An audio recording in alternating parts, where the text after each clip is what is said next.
Welcome everyone to RStudio workshop number 3. Today we are learning about the chi-square test in RStudio. I've left you some backgrounds on line 12 to 18 if you've got our script open today. So the chi-square test is used to test whether two categorical variables are associated with each other. What this means is you have two different groups of information and you're looking to see, are they associated? So we could do things like men versus women, what are their favorite colors? We could do things like men versus women, what's their favorite drink order, a small, a medium, or a large? Things like that. We're looking to see whether one thing is associated with something else. This is what we call a non-parametric statistic, which is a fancy way of saying it does not assume a normal distribution. If you've ever taken any statistics class before, you might be familiar with the normal distribution. It's essentially, if you draw it as a graph or a histogram, largest chunk of data in the middle, lowest chunks of data at the end. So it's that typical bell-shaped curve. So this test does not assume that the data meet normality, which is another way of saying it's a non-parametric test. I've left you additional links in the script if you wanted to copy paste those into a web browser to get some more information. So I've left you the RStudio LibGuide, which I have open so I can show you. So on the RStudio LibGuide, it's in the non-parametric statistics section. It's the first thing. So we've got some steps there for how to do a chi-square test.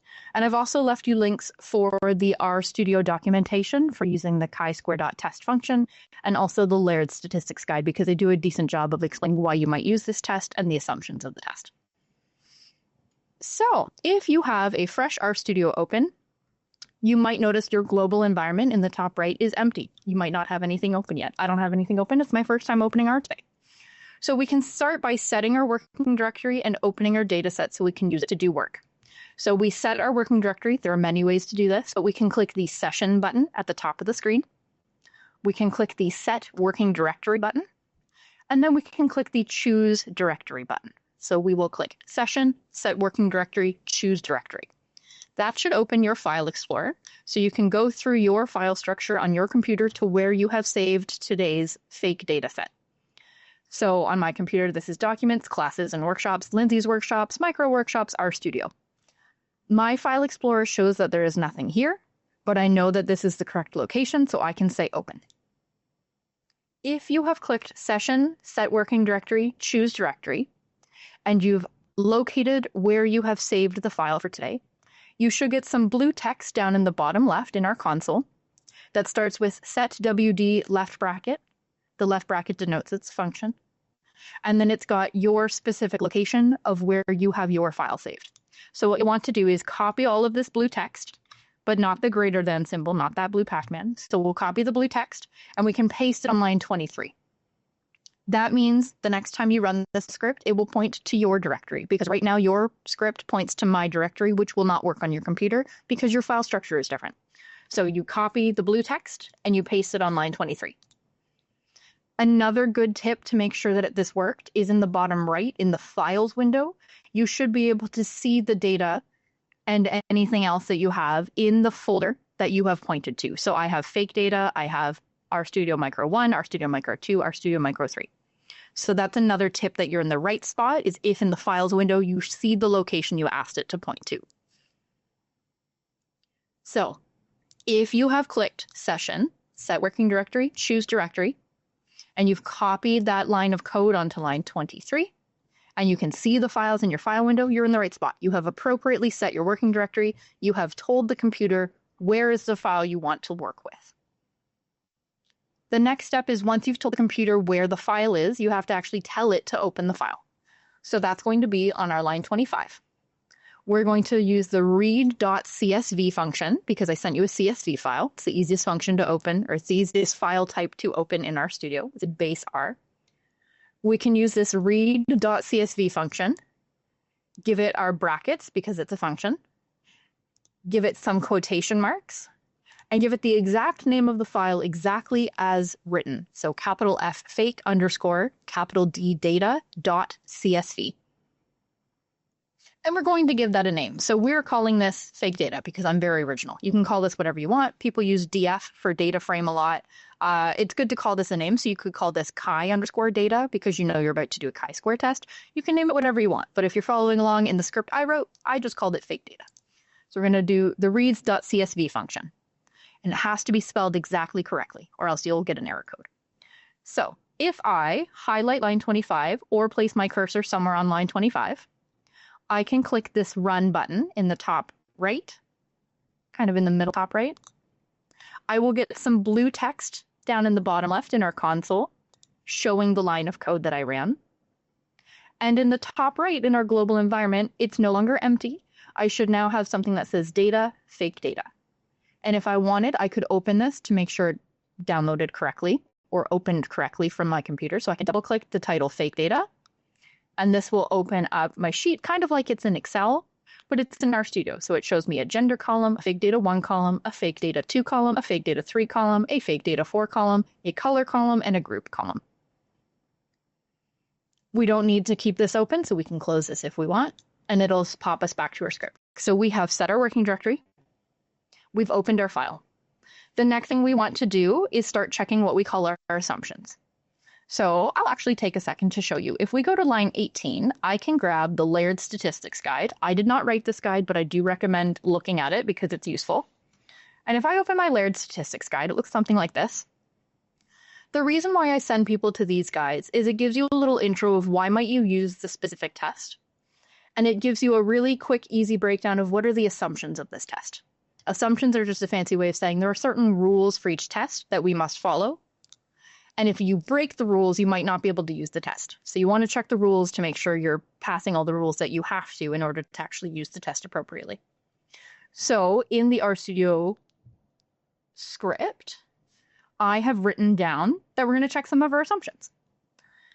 So assumption 1, we must have 2 categorical variables. Fancy way of saying those different buckets of information. Not continuous, we're looking for categorical. Something like, what's your favorite color? Blue, purple, green.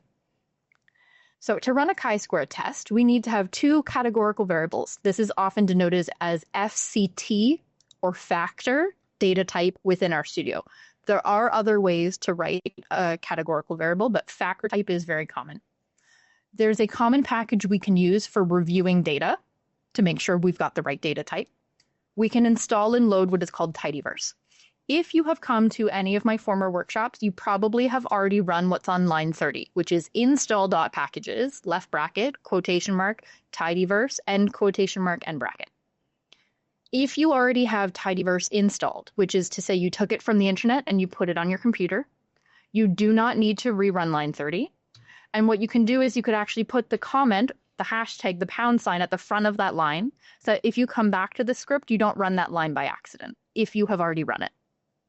If you haven't run this line yet, it does take a couple minutes, so feel free to either highlight the line and click run, or put your cursor anywhere on the line and click run. I already have tidyverse installed. I will not install it right now. Once you have used the install.packages function, you've taken tidyverse from the internet, you've put it on your computer. The next step is telling RStudio you would like to use this package right now. You want to use some of the functions from the package. So that's on line 31. So I can either highlight this and click run, or I can put my cursor anywhere on that line and click run. And it's pretty quick. It will show me in blue text in the bottom left exactly the line I just ran. And it will give me a list of the different packages I've installed. And mine also tells me it has some conflicts. I've got other packages that conflict with what's going on here. That's okay. It's not an error code. That's okay. If you have tidyverse installed, the next thing we want to do is look at our data and see what data types do we have right now. Reminder, we're in assumption 1. We're checking our data types. So what data types does it think we have? We can do this by running what's on line 33, which is glimpse, and then the name of your data set inside those brackets. So I have glimpse, left bracket, capital F, fake, underscore, capital D, data, end bracket. And if I run that, in the bottom left in the console, it tells me a bunch of different stuff about my data. It says I have a gender column, which is INT or integer type. I have fake data 1, which is DBL or double type. It means continuous data. And my color and group columns are also INT, which are integer type. It thinks they're numbers. And if we look, they kind of look like numbers. We've currently got 0s and 1s. We've got 1, 2, 3, 4. We've got 1, 2, 3.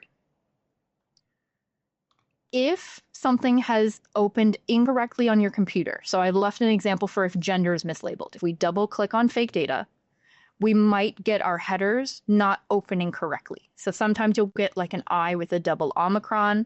a dot dot, and then the word gender. If something has downloaded incorrectly, I've left you some code to help fix that. If your gender column and all your other columns have imported properly, you don't have to worry about it. But if you ended up with something wonky, you can run line 37, or you can ask for help and I'll make sure that we've got it working for you because we're about to use some of these columns. So if I run line 39, it's the same as the line we just ran a moment ago. It just shows me what the names of each of my columns are kind of on this left-hand side after the dollar signs. My columns all look okay, so I don't have to run anything else. All right, I think I saw something in the chat. Let me check. Ooh, this is an excellent question. So the question is, how do we know which library is needed for us while analyzing the data? So I'll answer that one first.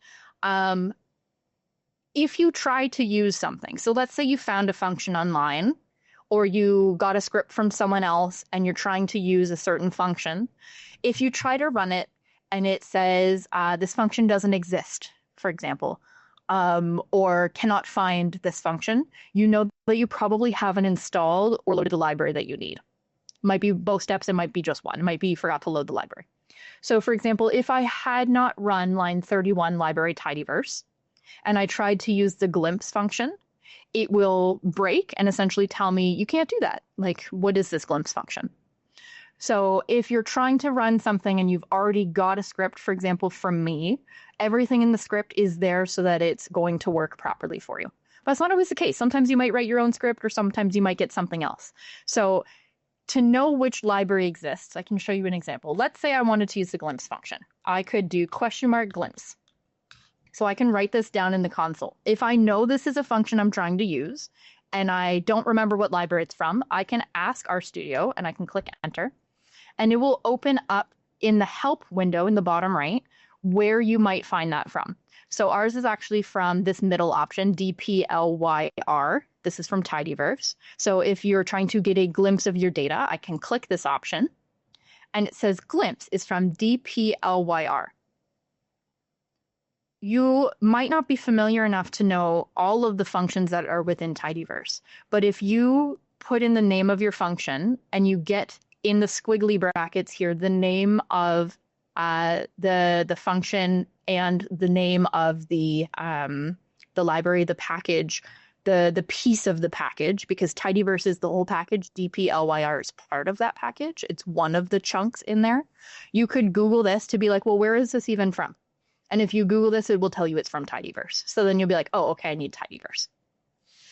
The other half of this question is also, how do we know which data need which type of calculation like chi-square? Haha, excellent question. So in statistics, generally, not always, but generally, the type of data you have determines which statistic is actually appropriate to run. So if you were in workshop 1, I can open something to help us out.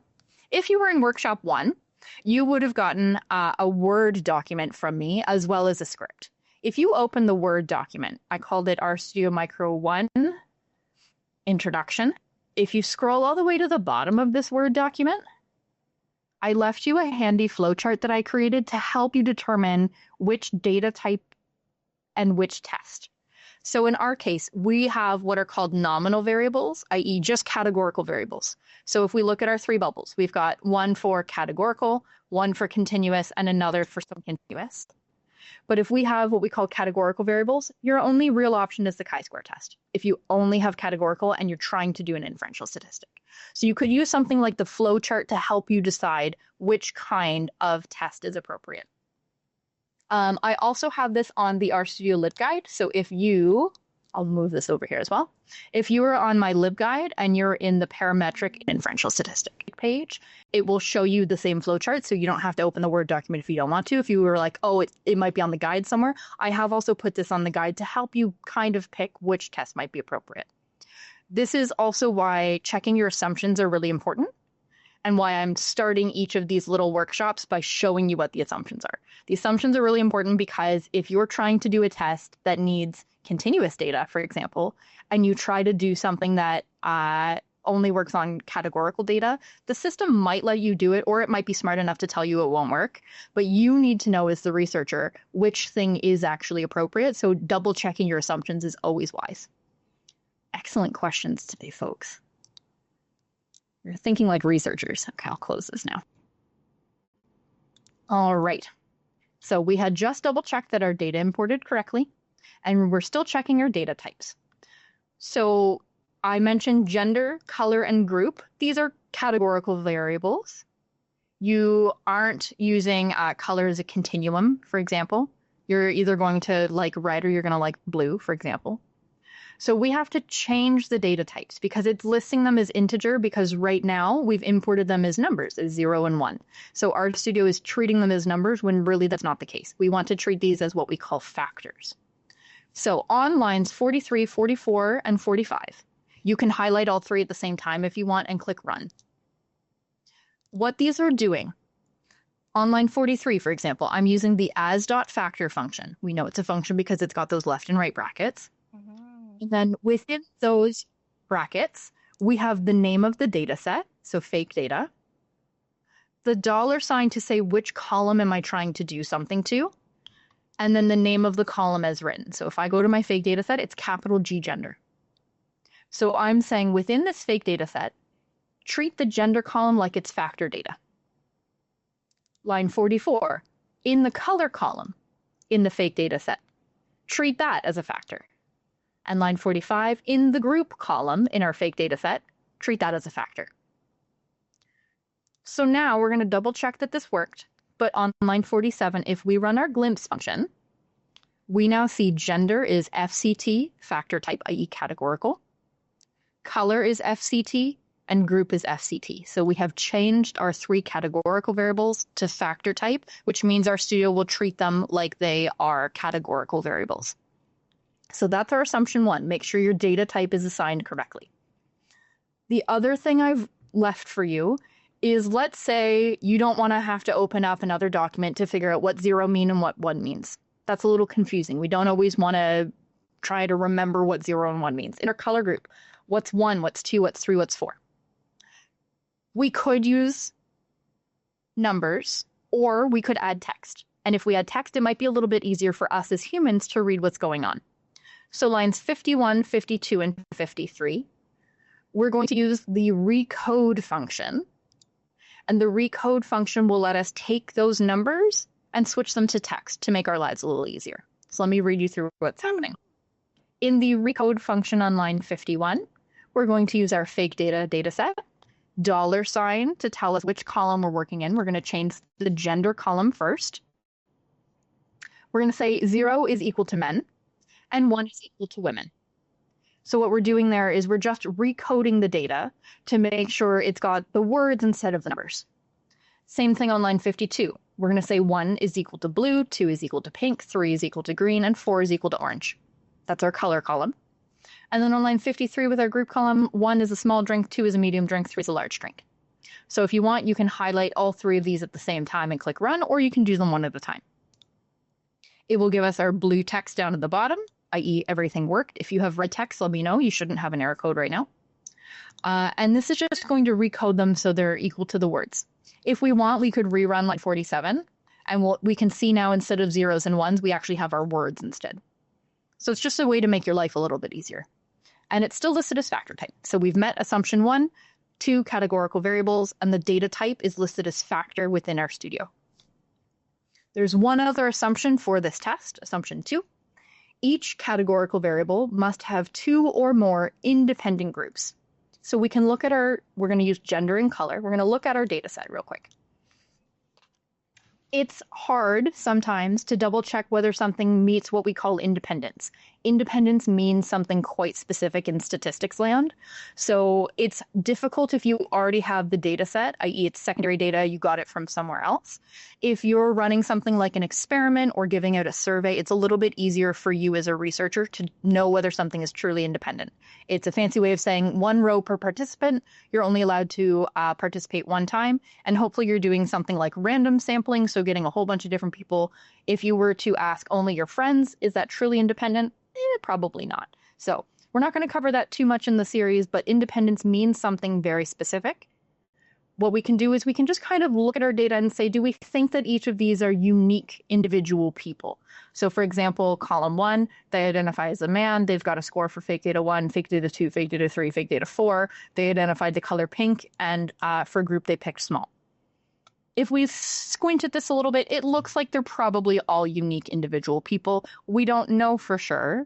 So this is why it's very important to, if you're running an experiment, make sure you're checking things like independence in advance. Okay, so we're going to say that this meets the assumption. Everyone's got, they've all listed a gender and they've all listed a color. So we're going to say everything's okay. Now we're at the really fun, easy part. This is actually running our chi-square test. So we've checked our assumptions. That's the part that generally will actually take the most time. We've checked our assumptions. Now we want to say, are gender and color associated? Maybe if we're being stereotypical, more women said they liked pink and more men said they like blue, for example. Maybe we want to check to see whether that's actually true in our data set. So we can do this. So actually running the chi-square test. Let's say you have the function, but you don't actually remember what to do with the function. So that's on line 65. We've got question mark CHISQ.TEST, chi-square.test. If we run this, in the bottom right, in our help window, it will take us exactly to the R documentation about the chi-square test and what we need. So it says Pearson chi-square test for count data. Chi-square test performs chi-squared contingency table tests and goodness of fit tests. We're going to take two categorical things. We're going to cross them and say, are they associated? There are multiple arguments to this test. Sometimes, even though I've done stats for a long time and coding for a long time, I find the arguments are a little bit dense and hard to read. So if some of this doesn't make sense to you, that's okay. I'm going to show you the easiest, fastest way to do this, and it will probably work for most of the things you're trying to do a chi-square test for. So we can use the chi-square test function, and there are only two things we need to give it. We have to give it our first column, so fake data $gender to say this column in this data set. We're going to check whether it is associated with our color column. So we're going to say fake data $color to say I want to check this other column. So you're going to give it your two columns. You could run just that, but you also sometimes want to save it as a variable. So here I've called it my_chi. So my chi is equal to chi-square.test, left bracket, fake data $gender, comma, fake data $color, end bracket.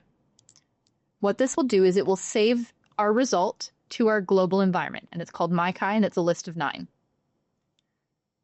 You'll notice two things. We have red text in the console, i.e., it's warning us that something might be wrong. I'll read it. It says, warning message in chi-square.test. Chi-squared approximation may be incorrect. This is a warning that you might not have enough data in each of your groups. In our fake data set, we don't have very much data. We'll cover that in a second, but there's some red text. That's one thing I want you to notice. The other thing I want you to notice is it didn't actually print the result of your test. You would expect, for example, a p-value if you ran an inferential statistic. So we don't have a p-value because we stored it in what's called my chi. We didn't actually ask it to return the value of my chi. We didn't ask it to tell us the result of the test. We just said store the result in my chi. So we can run line 68, which is literally just my chi, to say, well, what is the result? Give me the result of what I asked for. And if we click run, we get a little bit more information. So now we get the result of the test. It tells us the name of the test, Pearson's chi-squared test. It tells us which data you crossed. Here we crossed the gender column and the color column. It gives you your x² value. It gives you your degrees of freedom, and it gives you your p-value. In inferential statistics, if your p-value is less than 0.05, this means you have found statistical significance, and you can say there is an association, or there is a difference if you're doing a t-test, or there is a correlation if you're doing a correlational test, or there's a relationship of some sort. Something has happened. So if p was less than 0.05, we'd be able to say we found an association. If you were in my statistics workshop 2 weeks ago, you'll remember if p is greater than 0.05, we're not allowed to say there's no association. We are allowed to say we failed to find an association. So the language there is very precise and very strange because of p-values. We're allowed to say we failed to find an association. Well, that's useful, but we might also want to be able to see what's going on with our data. Why can we not say anything? Why can't we say there's an association? Let's look at the data and see what's happening. So in the MyKai data, because it's in our global environment, it's got some information stored. You can actually click on it and see what's here. There's a lot of additional information you could ask for. We're going to ask for two things. On line 71, we're going to say $, observed, i.e. give us the breakdown of what data was actually put into this. So if we click run, it will give us a little table, which is kind of neat. We did this last week when we did some descriptive statistics. We'll use the table function. So this is just another way to get a table. So we've got our color along the top, blue, pink, green, and orange. And we've got gender along the side. We've got men and women. And it tells us how many of each are in each group. So we've got 3, 5, 4, 3, 6, 3, 3, 3. So we've got all of our different data here. Not very much data. Generally with chi-square, you want 5 or more in each group. So we got red text a moment ago saying essentially your chi-square approximation might be incorrect because you don't have very much data. Most of our groups here are actually the number 3, which is not enough data to really run this test super appropriately. I gave this as an example. You want enough data, so make sure you've got at least 5 in most of your groups. So this is the actual data that we gave the test. This is the breakdown of our data if we had done this as a table. Why can we not say these are associated? Well, there's not very much data here, so that might be part of it. And there doesn't seem to be any obvious pattern. It doesn't seem, in our fake example, it doesn't seem that, for example, women like pink more and men like blue more. It's a pretty equal split. Most of the numbers are like 3 or 4. So we can't say they're associated because there's not one group that is sticking out liking something a lot more than another one. I.e., another way to say that, it doesn't seem like there's a very clear distinction in gender or in color. On line 72, we can also ask for what's called the expected. So we can say $, expected. This will give you the counts that the test expects. If you're reporting a chi-square, sometimes you'll need these numbers, sometimes not. But this is what the test would expect the breakdown to be. So the numbers are just a little bit different. If you need the actual numbers that you gave the test, i.e. what's actually in your fake data set, you're going to want the observed numbers. That's the first thing we ran there.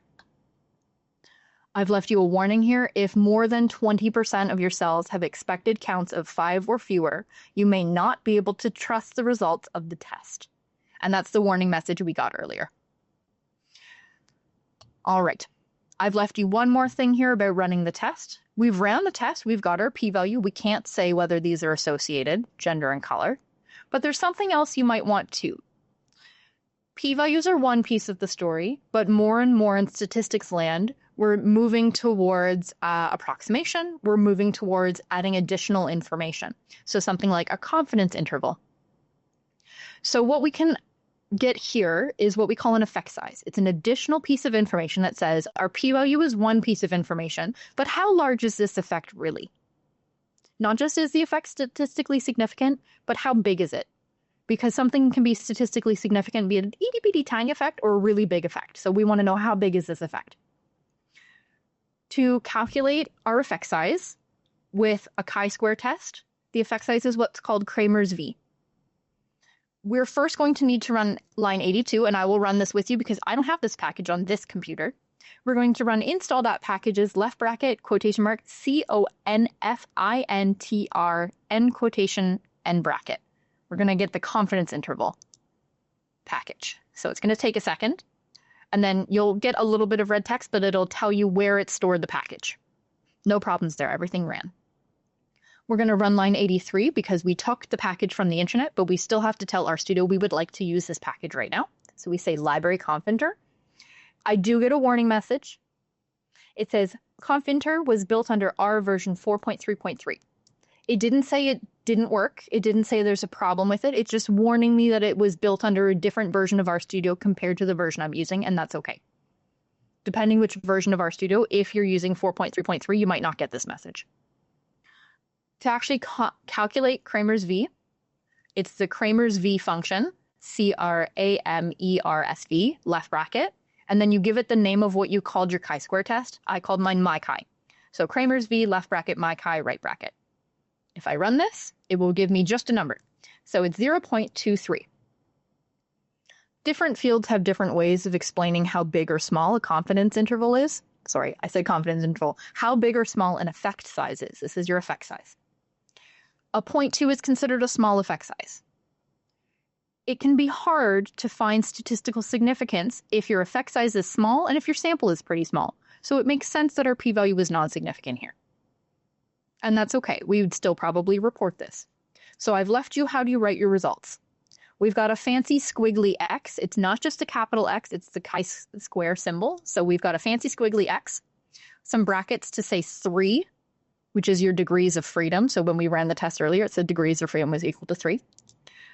So X bracket 3 is equal to 1.643, P is equal to 0.650, and Kramer's V is equal to 0.234. So that's your statistic with your degrees of freedom, your p-value, and your effect size. And that is how you run a chi-square test.